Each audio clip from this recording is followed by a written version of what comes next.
Salam, hörmətli tələbələr və riyaziyyat həvəskarları. Mən Ülfət müəllim Şıxəliyev. Bu günlərdə maraqlı bir video ilə qarşınızdayım. Və biz bu günləri videonun sonunda bir çox məsələləri dərk etmiş olacağıq və videonun adının var olmaq olaraq seçilməsi də burada xüsusi anlam kəsb edir. Gəlin bu fəlsəfi termini qısa olaraq izah etməyə çalışaq. Var olmaq dedikdə əsasən Qərbin materialist düşüncəli filosofları hesab edirlər ki, əgər biz nəsnəyə toxuna biliriksə, onu hiss edə biliriksə, o orada mövcuddur və tam şəkildə mövcudluğunu qəbul edirlər. Yəni nə?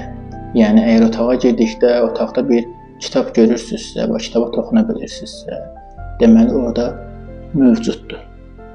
Lakin şərq filosofları, əsasən İbn Sina, Farabi kimi filosoflar bildirirlər ki, var olmaq özlüyündə iki mənada, bir vücudi olaraq, yəni cismani var olmaq, bir də mahiyyət olaraq həqiqi, öz mahiyyətinin varlığından ibarətdir. Yəni bu nə deməkdir? Bu o deməkdir ki, belə bir misalla çıxış edək. Əgər ki, fərz edək bir stola sahibsiniz və stolun bir ayağı digərlərindən qısadır. Artıq stol orada qalmayacaq, aşacaq.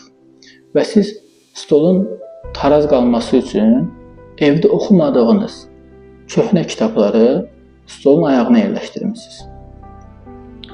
Bu halda Qərb düşüncəsinə görə o kitablar orada var, tam anlamda mövcuddur. Amma şərq filosofları düşünəcək ki, bu kitablar orada vücud olaraq mövcuddur, mahiyyət olaraq mövcud deyil. Çünki kitablar orada kitab funksiyasını yerinə yetirmir. Dəyərli abituriyentlər, hər biriniz ömrünüzün bu gözəl çağlarında həm maddi, həm mənəvi enerji itirirsiniz. Və valideynləriniz, müəllimləriniz sizlər üçün çox zəhmətlər çəkir ki, sizlər daha gözəl təhsil alıb, universitetlərə qəbul olub və bu elmi yolda daha da zirvələrə irəliləyəsiniz. Lakin abituriyent olaraq var olmaq isə illər göstərir ki, bütün abituriyentlər bacarmır. Gəlin qısa bir izah verim sizə. Əgər bir abituriyent məşğələlərə gedir, məktəbə gedir, müəllimi diqqətlə dinləyir, suallarını müəllimə verir və öz fikrini imtahana kökləyirsə, elm artırmaq niyyətinə kökləyirsə, o abituriyent həqiqətən də bir abituriyent kimi mahiyyətcə və cism olaraq var. Lakin gəlin belə düşünək ki, bir çoxlarınız bu xarakterə malik olan yoldaşları tanıyırsınız ki, məşğələyə də gedir, məktəbə də gəlir, hazırlıqlarda, dərslərdə iştirak edir, lakin bilmədiyi sualları müəllimdən gizlədir. Lakin məşğələyə 10 dəqiqə gec gəlir, lakin məşğələdən tez getmək istəyir, lakin məşğələdən sonra gedib qaydaları oxumaq əvəzinə gedir telefonda məsələn oyunlar oynayır.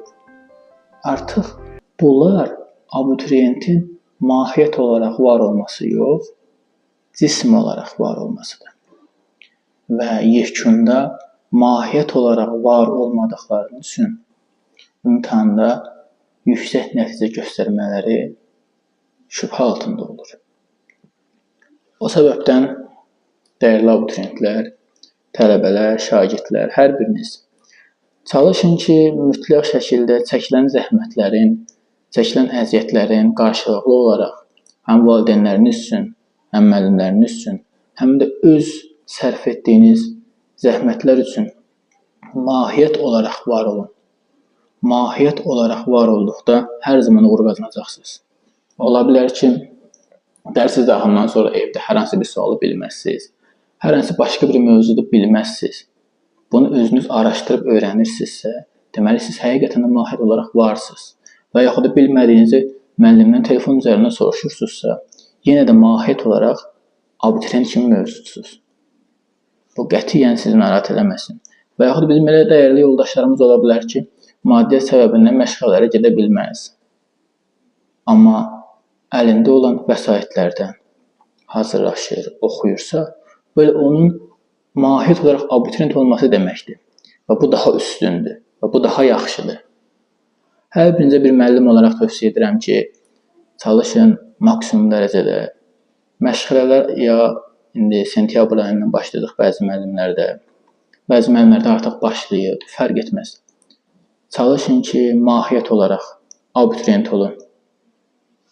Bilmədiklərinizi soruşun, məşğələlərə gecikməyin, dərslərinizi vaxtında oxuyun və kitab oxuyun. Müəllim izahlarından sonra mütləq şəkildə qayda kitablarından qaydaları oxuyun ki, bu bütün fənlərə aiddir. İstər riyaziyyat, istər Azərbaycan dili, istər fizika, istər ingilis, istər tarix, fərqi yoxdur. Oxuyun ki, oxuduğunuz da sizin yaddaşınızda daha da möhkəm qalsın və mahiyyət olaraq daha da var olasınız. Hər birinizə təşəkkürümü bildirirəm. Video xoşunuza gəldisə bəyənməyi, kanala abunə olmağı unutmayın və hər birinizə imtahanda bol uğurlar arzu edirəm. İşiniz avamlı olsun. Hələlik.